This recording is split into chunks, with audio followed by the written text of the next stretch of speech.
अनन्या चिंतयन्तो मां ये जना पर्युपासते तेषां नित्याभियुक्तानां योगक्षेमं। गुरुर्ब्रह्मा गुरुर्विष्णु गुरुर्देवो महेश्वर गुरुर्साक्षात् परब्रह्म तस्मै श्री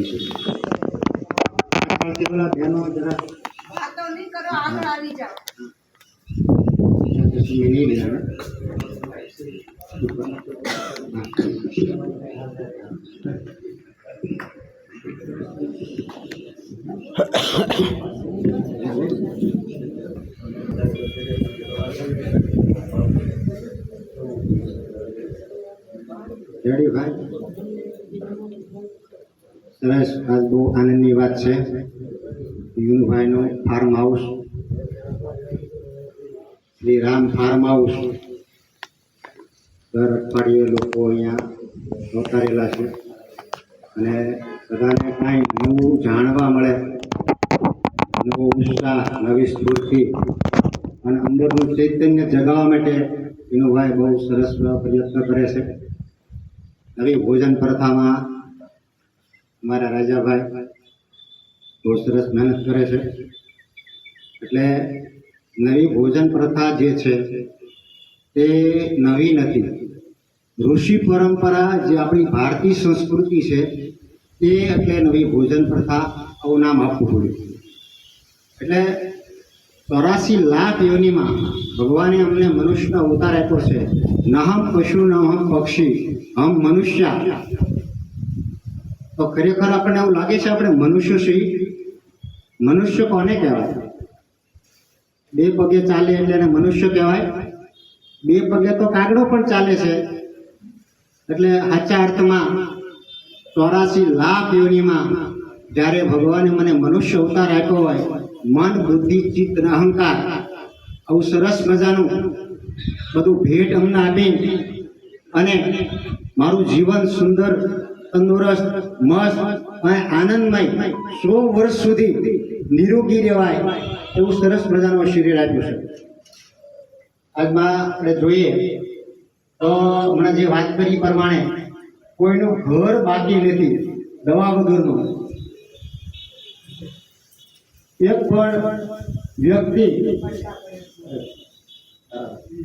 પણ વ્યક્તિ દવા વગરની નથી। એટલે સાચા અર્થમાં આપણે નિરોગી જો રહીએ, તંદુરસ્ત રહીએ, મસ્ત રહીએ અને જો આનંદમાં રહીએ તો સ્વર્ગનું નિર્માણ અહીંયા જ છે।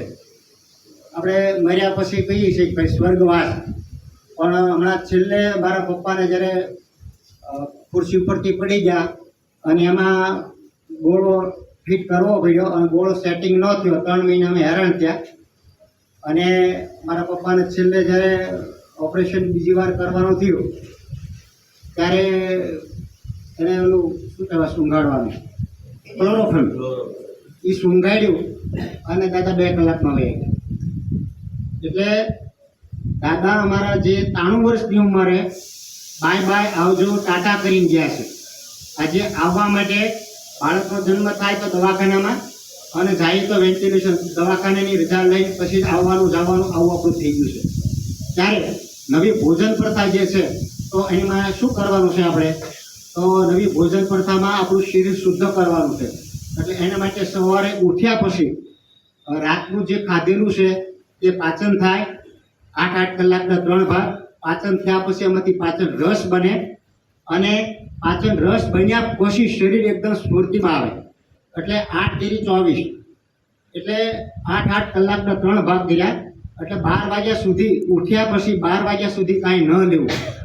રોગી જે છે, જેને રોગ છે, તકલીફ છે, એને શરીરની અંદર શુદ્ધતા કરવા માટે 12 વાગ્યા સુધી કાંઈ નહીં લેવાનું। 12 વાગ્યે ગ્રીન જ્યુસ પીવાનું છે। એમાં પાલક, લીંબુ, આમળા, તુલસીના પાન, બીલીના પાન, નાગરવેલનું 1 પાન, ગોળ, સિંધવ મીઠું, 1 દૂધીનો ટુકડો આવું સરસ મજાનું ટેસ્ટી જ્યુસ બનાવી અને પીવાનું છે 12 વાગે। એટલે જેને આપણે ક્લિન્ઝિંગ જ્યુસ કહીએ। ક્લિન્ઝિંગ જ્યુસમાં શરીરની સફાઈ થાય, આપણી શરૂઆત પાનથી થાય ભગવાને ગીતામાં કીધું છે સર્વસ્વ સાહમ હૃદય નિવિષ્ટો. દરેકના હૃદયમાં ભગવાન બેઠા છે, અને દરેકના હૃદયમાં ભગવાન બેઠા હોય તો એનો અર્થ એ થાય કે ભગવાન આપણું કારખાનું ચલાવે છે. આપણા શરીરનો માલિક ભગવાન છે. આપણે તો મજા જ કરવાની છે, આનંદ જ કરવાનો છે. બાકી આપણે કોઈની શાદીમાં ગયા હોય અને લાટ બધું જમાઈ ગયું હોય, 500નો સાંડલો કર્યો હોય તો આપણું જમવાનું પછી કેપેસિટી બહાર થઈ જાય છે, પણ આપણે પાચન કરતા નથી. સ્વયં ભગવાન અંદર પાચન કરતો રહેલો છે. એટલે ભગવાને ગીતામાં કીધું સર્વસ્વ સાહમ હૃદય નિવિષ્ટો. દરેકના હૃદયમાં ભગવાન બેઠો હોય, ભગવાન આપણું પાચન કરતો હોય તો આમાં મટીરિયલ કેવું જોવે તો એ પણ ભગવાને ગીતામાં કીધું છે પત્રમ પુષ્પમ ફલમ તોયમ. માણસનો ખોરાક જે છે, શાકાહારી જીવો જે છે એનો જે ખોરાક છે એ પાંદડા, ફળ, ફૂલ અને પાણી જ છે. તો એની સાબિતી શું? તો એની સાબિતી ભગવાન શ્રી રામ 14 વર્ષ વનમાં રહ્યા તો ત્યાં શું ખાધેલું? કે શું કોઈ શું ખાધેલું? હા, પાંદડા, કંદ, મૂળ, ફળ, ફૂલ. સીતાજીએ ક્યારેય મંગાળા ઉપર રોટલા અને ખીચડી આવું બનાવ્યું નથી. બનાવ્યું છે? રામને ક્યારેય માથું દુખ્યું નથી, ક્યારેય પગ દાબવા પડ્યા નથી. એનો અર્થ એ થાય કે કુદરતી જે વસ્તુ બનાવેલી માણસ માટે જે છે તે આપણો ખોરાક છે. એટલે આપણી શરૂઆત જે છે એ પાનથી થવી જોઈએ. પાંડવો 12 વર્ષ જે વનમાં રહ્યા તો ત્યાં શું ખાધું? ત્યાં જ ખાધું. પત્ર પુષ્પમ ફલમ થયો, પાંદડા, ફળ, ફૂલ પણ ત્યાં જ ખાધું. માનવ, આદિ માનવ અને વાનર આપણે શામાંથી આવેલા છીએ? કેશો કોઈ? વાંદરમાંથી. તો આપણા પૂર્વજો જે છે તે વાંદરાઓ છે. તો વાંદરાઓ આજે શું જંગલમાં ખાય છે? બરાબર છે, ફળ, ફૂલ, કંદ, મૂળ આ બધું ખાય છે. તો આજે કેમ એ સરસ તબિયત એની સરસ રહે છે, રૂપાઉટ કરે છે, આ ઝાડથી ઓલા ઝાડ ઉપર કૂદે છે. અને આપણે તો થોડુંક વજન વધી જાય તો રોડ ઉપર વ્યવસ્થિત ચાલી શકતા નથી. આપણા પૂર્વજો કોણ છે? વાંદરા. બરાબર, જરાક અવાજ મારજો એટલે મને થોડોક ઉત્સાહ આવે. આપણા પૂર્વજો કોણ છે ભાઈ? વાંદરા. બરાબર છે. તો હવે વાંદરા જે છે આ ડાળથી આ ડાળ, આ ડાળથી આ ડાળ, તો વાંદરાઓ શું ખાય છે? ફળ, ફૂલ, કંદ, મૂળ આ બધું ખાય છે. બરાબર છે. તો સાચા અર્થમાં આપણો ખોરાક પત્રમ પુષ્પમ ફલમ તોયમ, પાંદડા, ફળ, ફૂલ, પાણી આ જ આપણો ખોરાક છે. તો ભગવાને ગીતામાં કીધું કે આ ખોરાક જે છે આ જ હું પાચન કરું છું. 4 પ્રકારનું અન્ન પીને, ચાવીને, સૂસીને, ગળીને પત્રમ પુષ્પમ ફલમ તોયમ. હવે આ ખોરાક છે આ જ હું પચાવું છું, હું બીજું પાચન કરી શકતો નથી અંદર. તો હવે આજે આપણે ક્યાં પહોંચી ગયા છીએ? કહેશું જરા. આજે ક્યાં પહોંચી ગયા છીએ? બર્ગર, પીઝા, પાવ, વડા. બરાબર છે. હા, આજે આપણે બહુ આગળ નીકળી ગયા છીએ અને રોગ બન્યા છે. એટલે ભગવાને ગીતામાં કીધું છે એ પ્રમાણે આપણે પાંદડાથી શરૂઆત કરવાની છે. અને બધાની પહેલા જ્યુસ બનાવવાની અનુકૂળતા ન હોય તો કોઈ પણ સલાડ છે અથવા ફ્રૂટ છે, આવું કોઈ પણ વસ્તુ શરીરમાં પહેલા આપણે નાખી દઈશું. શુભ શરૂઆત. ઉપવાસ તોડવાનો આ મુખ્ય પહેલું જે શસ્ત્ર છે તે આપણું ફ્રૂટ, ફળ કે પાન મળે તો વધારે થાય. એટલે શરીરમાં આખો લેપ થઈ જશે અને પછી બીજું નાખશું તો બહુ વાંધો નહીં આવે. એટલે શરૂઆત જે છે પાંદડા કરે છે. 12 વાગે સરસ મજાનું ગ્રીન જ્યુસ પીવાનું છે. ગ્રીન જ્યુસ જે પીવાનું છે એમાં કોઈ લિમિટ નથી. 2 ગ્લાસ, 3 ગ્લાસ જેટલું આપણા શરીરમાં જરૂર પડે એટલું પીવાનું છે. ત્યાર પછી ભૂખ લાગે ત્યારે કલાક, 2 કલાક, 3 કલાક પછી કોઈ પણ જાતનું ફ્રૂટ લેવાનું છે. શીતદળ, રીસદળ, ઉડીસદળ. ત્યાર પછી ભૂખ લાગે તો કોઈ પણ જાતનું સલાડ લઈ શકીએ. ગાજર, કાકડી, ટમેટા, કુદરતનું બનાવેલું, માં પ્રકૃતિ બનાવેલું, આકાશ, વાયુ, અગ્નિ, જળ, પૃથ્વી 5 તત્વથી આપણા શરીરનું ભગવાને નિર્માણ કર્યું છે. તો 5 તત્વથી આપણા ભોજનની પણ ભગવાને વ્યવસ્થા કરી છે. એટલે સાંજના સમયે કોઈ પણ જાતનું સલાડ લઈ શકાય. અને રાત્રે રોગ મટી જાય પછી એક ટાઈમ રાંધેલું ભોજન આપણે લઈ શકાય. ભોજનમાં જુવાર, બાજરી, નાગલી, મકાઈ, રાગી, જવ, મિલેટ, કોદરી આ જે બધું આપણું ધાન્ય છે તે આપણા શરીરમાં ચોટસ ચીપકશે નહીં અને પાચન થવામાં સારું રહેશે. એટલે એનો આપણે રોટલો અથવા રોટલી બનાવી શકાય. અને શાક લેવાનું છે. 80% શાક લેવાનું છે. જાજુ શાક લેશું અને અનાજ છે તે 20%. એટલે પાચન થવામાં સારું રહેશે. રોગ મટી ગયા પછી આ રીતે થઈ શકે. જેને રોગ છે એને 3 મહિના સુધી રાંધેલું ભોજન ન લે તો શરીર તંદુરસ્ત, મસ્ત અને આનંદમાં એવું આવી જાય કે એની કોઈ કલ્પના નહીં. આજે મને ઘણા રોગ હતા અને નવી ભોજન પ્રથા શરૂ કર્યા પછી અમારું પહેલું રસોડું 85 દિવસ બિલકુલ બંધ કરી દીધું. ગેસનો ખોલી અને બાટલાને સાચવીને મૂકી દીધો અને ગેસને માળિયામાં ચડાવી દીધો અને 85 દિવસ બિલકુલ રાંધેલું ભોજન બંધ. મારા મમ્મા, મારા પપ્પા બે ઉંમરવાળા માણસો પણ થોડીક તકલીફ પડી કે મારો રોયો આ બધું ક્યાંથી લાવ્યો હતું આવું. એટલે શરૂઆતમાં થોડીક તકલીફ પડી પણ એને બધા રોગ હતા એ પણ જતા રહ્યા. મારા પપ્પાના રોગ જતા રહ્યા. મને કમરની તકલીફ હતી એ તંદુરસ્ત મસ્ત થઈ ગયો. આજે ખરેખર સાચા અર્થમાં જે આપણે આનંદ માણવો છે એવો આનંદ નવી ભોજન પ્રથાથી અમને મળ્યો છે. એટલે રાત્રે ભોજન લઈ શકાય અને જેને પ્રભુ પ્રાપ્તિમાં, જેને આગળ વધવું છે, તપ, સેવા, સુમિરન, પ્રભુ પ્રાપ્તિનો જેને માર્ગ પકડવો છે, એ આધ્યાત્મિકમાં આગળ વધવું છે, પ્રકૃતિ સાથે એટેચમેન્ટ કરવું છે અને જન્મો જન્મ પ્રકૃતિનું શરણું આપણે જો લેવું હોય તો રાત્રિનું ભોજન પણ પત્રમ પુષ્પમ ફલમ તમ. આ જો કરશું તો આપણને એક જીવવાની મજા આવશે, આ શરીરમાં આપણે રહેવાની મજા આવશે અને ખરેખર આપણું જીવન જે છે એ કુશંતી સ રમંતી સ આવું થઈ જશે. તો હવે આની પાછળ આપણે જોશું તો નવી ભોજન પ્રથા જે છે તો આમાં ખાલી આટલું જ કરવાનું છે. આપણો જે જીભનો જે સ્વાદ છે તે આપણે થોડોક છોડવો પડશે. એટલે એના માટે રોગ જો કાઢવા હોય શરીરમાંથી તો આ રીતે આપણે સવારથી સાંજ સુધી આપણું જમવાનું આ થઈ ગયું. ત્યાર પછી હવે આપણા શરીરમાં જે રોગ નિર્માણ કરે છે કે જેનાથી આપણને રોગ થાય છે શરીરમાં, એવી 5 વસ્તુ છે. તમે આ જે ખાવાનો જે આખો કાર્યક્રમ છે દિવસ, એમાં થોડું આડાવડું થાય તો એમાં બહુ વાંધો નહીં આવે. એ પહેલાં તમે જ્યુસને બદલે અનુકૂળતા ન હોય તો સલાડ ખાઈ લો અથવા ફ્રૂટ ખાઈ લો તો એમાં બહુ વાંધો નહીં આવે. પણ જે શરીરમાં નથી નાખવાનું, જે શરીરમાં રોગ કરે છે, જે અસાધ્ય રોગ કરે છે, એ ડૉક્ટર પાસે એનો કોઈ ઈલાજ નથી, એવા રોગ કરનારી 5 વસ્તુ. એમાં પહેલું આવશે એનિમલ પ્રોડક્ટ્સ, જેને કે દૂધની આઈટમ. એનિમલ પ્રોડક્ટ્સમાં બધું જ આવી જાય, ખાલી દૂધ, દહીં એટલું નથી, પણ એમાંથી જે કાંઈ બનતું હોય એ બધું એનિમલ પ્રોડક્ટ્સમાં આવી જાય છે. ત્યાર પછી આવશે એનિમલ પ્રોડક્ટ્સ, પછી આવશે બેકરી આઈટમ.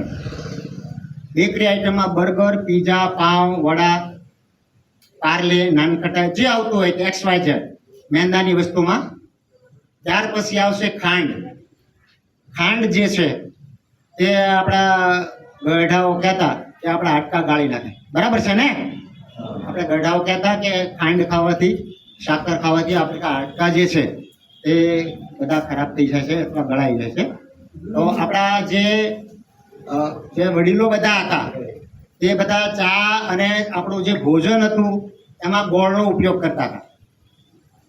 પછી આવશે નમક, ટાટાનું નમક, જે સમુદ્રી નમક છે તે પણ આપણા શરીરમાં આજે બહુ નુકસાનકારક છે. અને ત્યાર પછી આવશે રિફાઇન્ડ તેલ. રિફાઇન્ડ તેલ જે છે તે પણ આપણને એટલું જ આપણા શરીરમાં નુકસાનકારક છે. એ આપણને ખબર નહોતી અને અમને પણ ખબર નહોતી.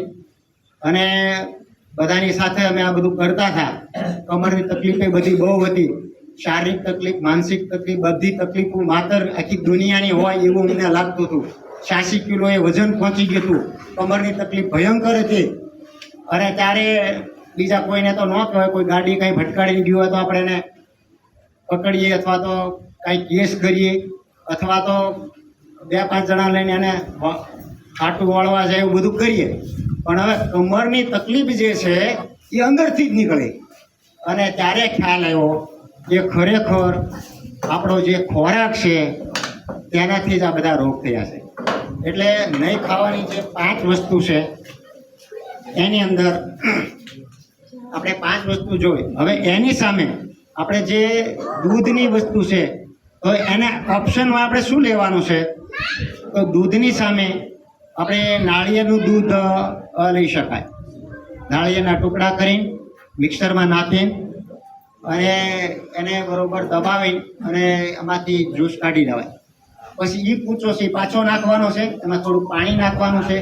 આવું 4 વખત જ્યારે આપણે કરશું ત્યારે એક નાળિયેરમાંથી 1 લીટર દૂધ માં પ્રકૃતિનું બનાવેલું ડાયરેક્ટ આપણા શરીરમાં જશે.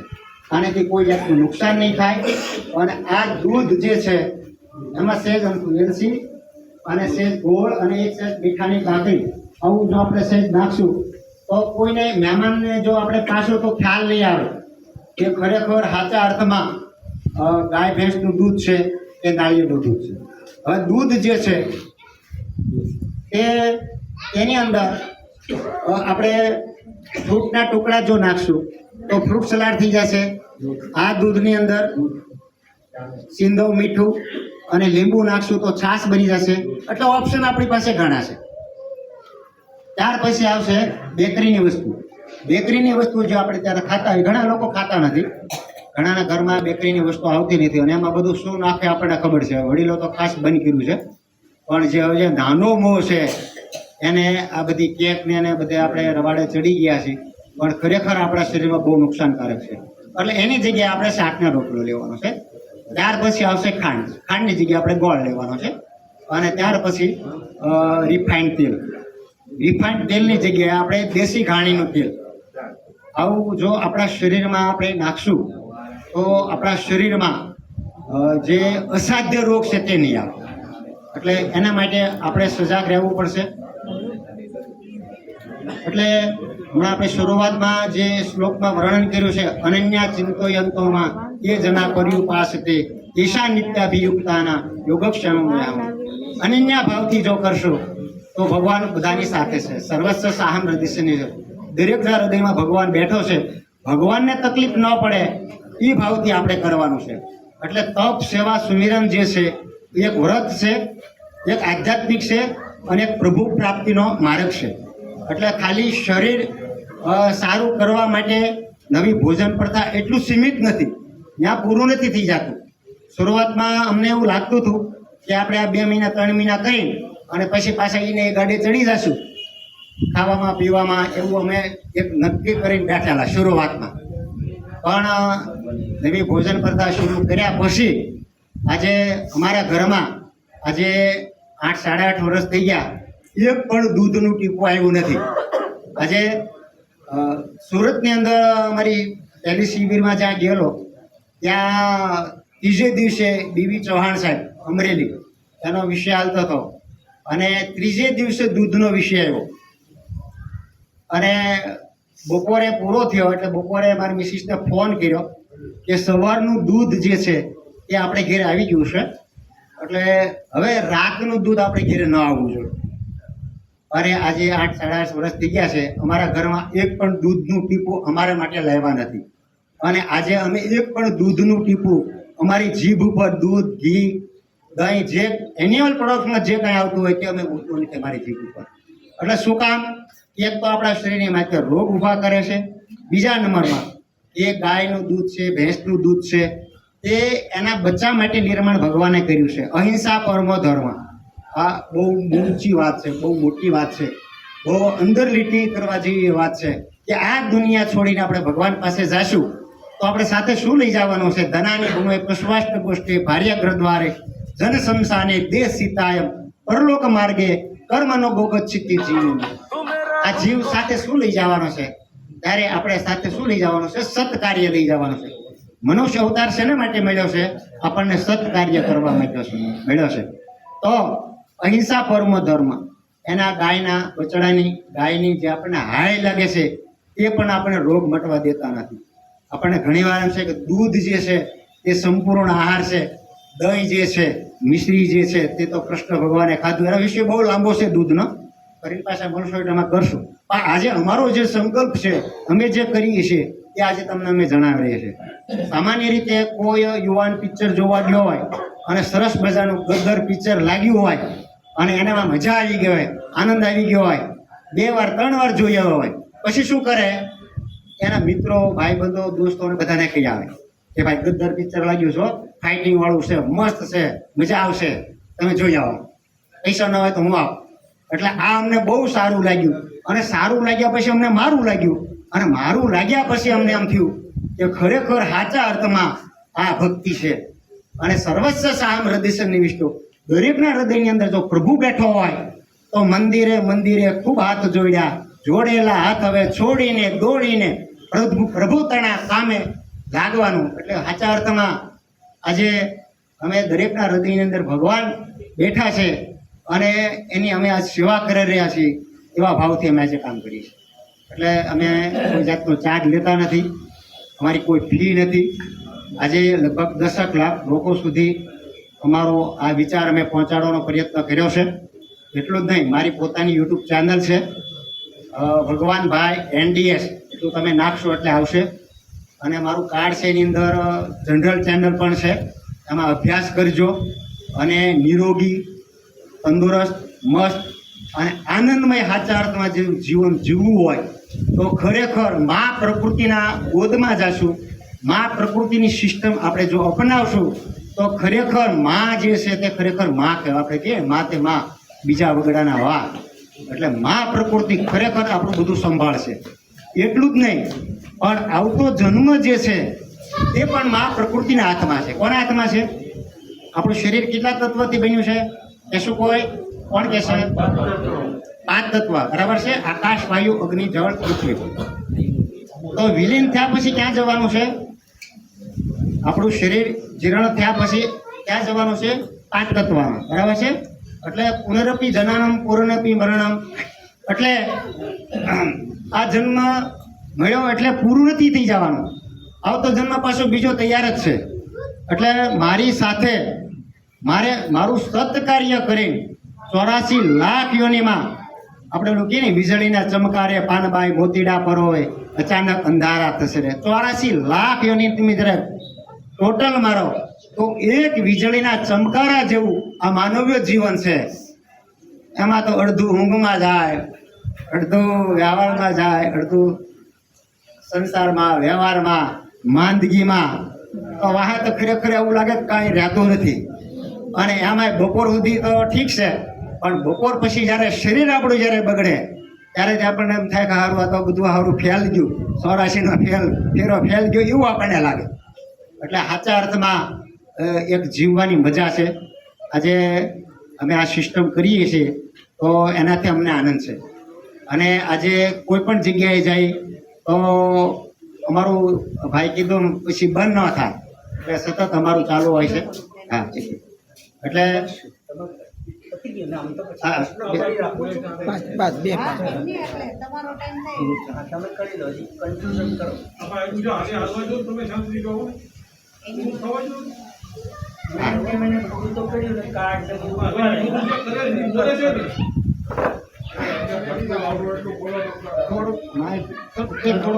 થોડું વધારે મને ખેંચાવું પડે ભાઈ, એની મને ખોટ લેતો. કેટલો સમય અમે આપો છો? 10-20 મિનિટ તમારે. ભાઈ એની મને ખોટ લેતો એના પણ પછી તમને કોઈને કંટાળો આવતો હોય, ન ગમે એટલે હું પ્રશ્ન જ કર્યો. અચ્છા, અથવા તમારો જે કાંઈ કાર્યક્રમ હોય એમાં કાંઈ ડિસ્ટર્બ ન થાય અને રાજાભાઈ કે એમાં તો માગ્યા બળ જ્યાં છે એના પોરો ન હોય એમ કરીને અમે ખેંચી જઈએ છીએ. એટલે શરીર શુદ્ધ કરવાનું છે, પ્રભુને આપવાનું છે. અને જ્યારે ભગવાન શ્રી કૃષ્ણને મળવા જ્યારે સુદામા જ્યારે આવ્યા અને એને કાને ખબર પડી કે મારો મિત્ર મને મળવા આવ્યો છે, અને ત્યારે એણે જે દોટ મૂકી છે, આપણે આપણી ભાષામાં કહીએ તો હળી કાઢી છે, અને પગમાંથી ચાકડી નીકળી ગઈ, ઓલો ખેસ પડી ગયો. અને ત્યારે બધી રાણીઓ વિચારમાં પડી ગઈ કે આ કોણ એવો મહેમાન એવો છે. ત્યારે ભગવાન કૃષ્ણ સુદામાને જ્યારે મળે છે, ભેટી પડે છે, આવું જીવન આપણે તુસંતી છે રમંતી છે બનાવવું હોય તો ખરેખર સાચા અર્થમાં આપણા જે મન છે એને કંટ્રોલ કરવું પડશે, આપણી જીભને કંટ્રોલ કરવી પડશે. કારણ કે આપણું બિલ્ડિંગ જે બન્યું છે એને 25 વર્ષ લાગે. સામાન્ય બિલ્ડિંગ બનતા હોય 4-5 વર્ષ લાગે, પણ આપણા જે માણસનું બિલ્ડિંગ તૈયાર થાય એને 24 વર્ષ લાગે.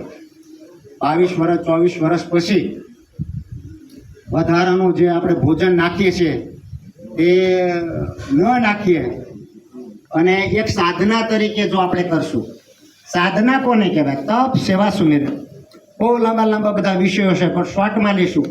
તપ એને કહેવાય કે છે છતાં નથી ખાવાનું, તેને તપ તેને ભૂંજીતા. ભગવાને ગીતામાં કીધું છે છતાં નથી ખાવાનું. શું કામ નથી ખાવાનું? શું કામ નથી ખાવાનું? એનું પાછળનું કારણ છે. એના કારણની પાછળના 2 કારણ છે. એમાં એક કારણ છે કે મારી અંદર 14 બ્રહ્માંડનો નાથ બેઠો છે, કે જે મારું 24 કલાક જીવન ચલાવનારો છે. પ્રભુ મારું ખાધેલું પચાવે, રાત્રે સરસ મજાની મને ઊંઘ આપે, સવારે મને ઉઠાડે પછી મારી સમૃદ્ધિ શક્તિ પાછી આપે, મારું 24 કલાક મારું હૃદય ચલાવે. આ શક્તિ અંદર બેઠી છે. એટલે આ શક્તિ માટે જો પ્રેમ હોય, મારી ઉપર મને પ્રેમ હોય, તો મારે ખાવામાં, મારા જમવામાં મારું ભોજન મારે પરિવર્તન કરવું જોઈએ. જમવાનું ઓછું નથી કરવાનું. જમવાના જે કાંઈ ખાવા પીવાની જે કાંઈ બધી વસ્તુ છે એમાં આપણે ખાલી ચેન્જ કરવાનું છે. આપણે કદાચ 3 વાર જમતા હશું તો અમે નવી ભોજન પ્રથામાં લોકોને 4 વાર જમવા, ખાવા પીવા, જ્યુસ ને બધું આપીએ છીએ. એટલે બપોરે જ્યુસ પીધા પછી સલાડ ખાવાનું છે, ફ્રૂટ ખાવાનું છે અને રાત્રે જમવાનું છે. એટલે આમ 4 વાર થયું. એટલે ઓલા નંદીને કીધું ને ભગવાને કે પૃથ્વી ઉપર જઈને કયા ભાઈ શું કીધું? 3 વાર નાવાનું ને, 3 વાર નાવાનું, 1 વાર ખાવાનું. હવે નંદી કાંઈ હાલતા ઓલો કાંઈ ખાડો એમાં ભૂલી ગયો અને શું થયું? 3 વાર ખાવાનું, 1 વાર નાવાનું. આવું આપણે કરી નાખ્યું. એટલે હવે 2 ભાગનું પછી બળદને કીધું ભાઈ જા તું પૃથ્વી ઉપર અને 2 ભાગનું તું કરજો. પણ સાચા અર્થમાં આપણે 1 જ વાર ખાવાનું છે અને 1 વાર જો ખાશું તો આપણું શરીર મસ્ત રહેશે. પણ આની પહેલાં આપણે સફાઈ કરવાની છે. એટલે સફાઈ માટે એનિમા જે છે એ બહુ જરૂરી છે. એનિમા જે છે એ અકુદરતી છે, આ કુદરતી નથી. આ સંજીવની પોટ છે. અને સંજીવની પોટ, હવે આ સંજીવની નામ એટલે આપ્યું છે કે નવી ભોજન પ્રથા આજે 30 વર્ષથી ચાલે છે અને 25 કરોડ લોકો કરે છે. કેટલા? 25 કરોડ લોકો કરે છે. બીવી ચૌહાણ આજે જબરજસ્ત એણે એક કર્મયોગ શરૂ કર્યો છે અને કરોડો લોકોને નવા જીવન દાન આપ્યા છે. એટલું જ નહીં, પણ પ્રભુ પ્રાપ્તિના માર્ગ ઉપર વાળ્યા છે. એટલે સંજીવની જે છે તે આપણે 3 મહિના કરવાની છે શરૂઆતમાં. અને કોઈ એમ કે ભાઈ મારે 2 મહિનામાં શરીર કમ્પ્લીટ કરવું છે, તો 2 મહિનામાં શરીર આખું નવું એકડે એકથી 72,000 નસ નાડીની સફાઈ થઈ જાય. એટલી નળી આવે? 72,000 નસ નાડી. એની સફાઈ સંજીવની પોટ કરશે. એટલે 2 મહિનામાં શરીર કમ્પ્લીટ થઈ જાય. કોઈ એમ કે ભાઈ મારા દીકરાને લગ્ન કરવાના છે, એનું વજન વધારે છે, 1 મહિનામાં શરીર કમ્પ્લીટ કરવું છે, તો 1 મહિનામાં પણ શરીર કમ્પ્લીટ થઈ જાય, એનું વજન નીકળી જાય. વજનની સાથે આખું શરીર અંદરથી સાફ થશે. વજન ઓછું કરવાના તો ઘણા નુચકાઓ છે, બધું બહુ દુનિયામાં છે, પણ અંદરથી જ્યારે સફાઈ થશે એટલે આખું શરીર એક સરખું વ્યવસ્થિત થશે. એટલે સંજીવની જે પોટ છે તે માઉસના હાડકામાંથી કેન્સરના જંતુઓ છે, કોરોનાના જંતુઓ છે, એ બધા ખેંચીને કાઢી નાખશે. આજે અમારો પોતાનો અનુભવ છે. આ જે પ્રયોગ છે તે અનુભવ સિદ્ધ પ્રયોગ છે.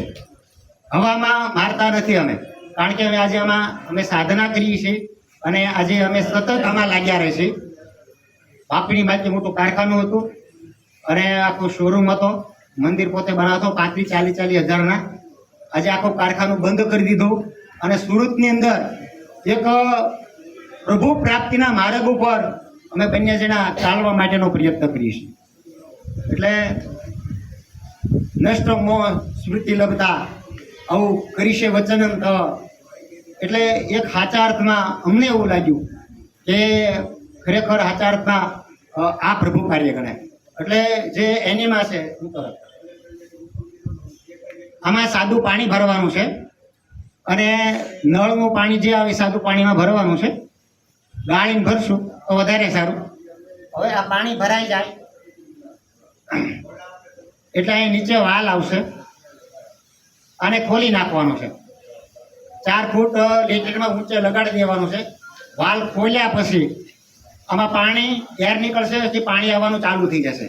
પાણી આવવાનું ચાલુ થઈ જાય એટલે કોકને બંધ કરી દેવાનો છે અને સાઈડમાં મૂકી દેવાનું છે. ત્યાર પછી લેટ્રિન ગયા પછી લેટ્રિનનો વાલ ખુલી જશે અને લેટ્રિનમાં 1.5 ઇંચ લગાડી દેવાનો છે કોક ચાલુ કરી. લેટ્રિનમાં લગાડ્યા પછી આમાં ક્યાં પહોંચ્યું આપણે જોવાનું નથી, પેટમાં ક્યાં પહોંચ્યું જોવાનું નથી. આપણે શું કરવાનું છે, આપણા ઈષ્ટદેવ હોય, આપણી કુળદેવી હોય, જે ભગવાનને જે માતાજીને માનતા હોય એને આપણે યાદ કરવાના છે. શું કામ? કે આ આધ્યાત્મિક કામ છે. કારણ કે અંદરની જે સફાઈ છે એ બહુ ઇમ્પોર્ટન્ટ છે. અને અંદરની સફાઈ થઈ જશે તો શરીરમાંથી તમામ પ્રકારના રોગ નીકળી જશે. એટલે ઈશ્વરની કૃપા જો થાય તો અંદરની સફાઈ થાય. આજે આપણે એટલા આગળ નીકળી ગયા છીએ, સાયન્સ મેડિકલથી માંડી હોમિયોપેથી, પણ અંદરની સફાઈ કોઈ કરતું નથી. બહારથી આપણે એમને થીગડા માર્યા કરીએ. શું કરીએ છીએ? બહારથી એમને થાપા માર્યા કરીએ છીએ અને ધક્કા ગાડીથી ચાલુ છે. સુગર એકવાર થઈ જાય તો મટી જાય ખરું કોઈને? કહેશો ભાઈ વિનુભાઈ? કેટલા સમય દવા લેવી પડે ભાઈ? જીવા ત્યાં સુધી. અમારી પાસે લાખોની પણ કરોડો કેસ એવા છે કે અઠવાડિયાની અંદર સુગર જે છે ઇન્સ્યોરન્સ લેતા હોય 500-700 આવતું હોય તો પણ 0-0 થઈ જાય છે. કેન્સર સુધીના રોગ. હા, તાળી પડો છે, મને આનંદ. બહુ કેન્સર સુધીના રોગ પણ અમે કાઢ્યા છે. એટલે એનીમાં જે છે એ શરીરની અંદરથી આપણે સફાઈ કરવાની છે. એટલે જ્યારે ફોર્સ આવે ત્યારે કાઢીને બાજુમાં મૂકી દો. ઘણા લોકોને હૂક ચડે, આવું કોણ કરે? પણ આપણે ખાતી વખતે કંઈ વિચાર કર્યો છે કે આ કેમ નીકળશે શરીરમાંથી બહાર? પ્રભુ અંદર બેઠો છે તો એને શું થશે? આપણે મંદિરો તો બહુ સાફ કરીએ છીએ. મંદિરમાં આપણે ક્યાંય રાખીએ છીએ ગંદકી? તો સર્વસ્વ સાહમ હૃદયની વિશ્વ સિદ્ધગણ શક્તિ, સુપ્રીમ બોલ પાવર, સૂર્ય ચંદ્રને ચલાવનાર શક્તિ જે છે એ મારી અંદર બેઠી છે. અને શરીરની અંદરથી વાસ આવતી હોય, આપણા શરીરમાંથી જેને ઘણી વાર ગેસ નીકળતો આજુબાજુવાળા આમ કરવા માંડે, એટલે કેટલું અંદર ખરાબ હશે. એમાં આ મારો કનૈયો અંદર બેઠો છે, એની શું દશા થતી હશે? આવું ક્યારે વિચાર્યું? આપણે જે પ્રેમ કર્યો છે તે ખાલી જીભને પ્રેમ કર્યો છે, આપણે પેટને ક્યારેય પ્રેમ કર્યો નથી. બરાબર ને ભાઈ? એટલે રોગ બધા હશે. એટલે એનીમાં કરવાથી 3 મહિનામાં શરીર સાફ થઈ જશે. 1 વાર કરવાની, 2 વાર કરવાની. સવારમાં ઉઠ્યા પછી 3 થી 5 ડબ્બા થઈ જાય.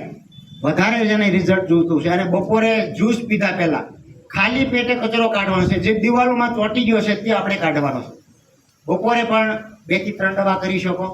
રાત્રે સૂતા પહેલાં જમ્યા પછી અડધો કલાક આગા પાછું રાત્રે પણ કરી શકાય. એટલે 3 ટાઈમ જો એનીમાં કરશું તો શરીર અંદરથી સફાઈ થઈ જશે.